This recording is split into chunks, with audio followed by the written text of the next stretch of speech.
સુરતમાં હત્યા સહિતની ઘટનાઓ વધી રહી છે ત્યારે ડિંડોલીમાં મહાદેવનગર ખાતે હત્યાની ઘટના બની હતી, જેમાં થોડા દિવસ પહેલા જ નશા મુક્તિ કેન્દ્રથી આવેલા યુવાનની હત્યા કરાઈ હતી।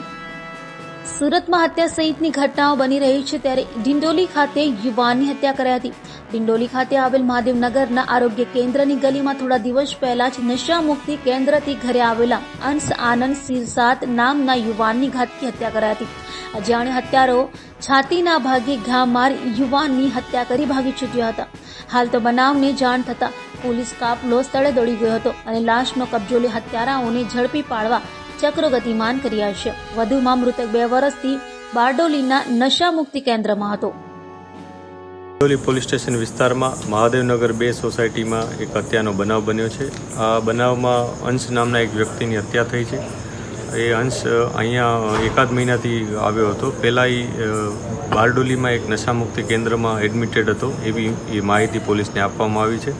પોલીસ આ બાબતે તપાસ કરી રહી છે કે એ કેટલો સમય ત્યાં એડમિટેડ હતો, ત્યાંથી આવન જાવન કરતો હતો કે ત્યાં સળંગ એડમિટેડ હતો। આ ઉપરાંત જે અંશ સાથે જોડાયેલા લોકો છે એ કોણ કોણ હોઈ શકે એની પણ અમે તપાસ કરી રહ્યા છીએ।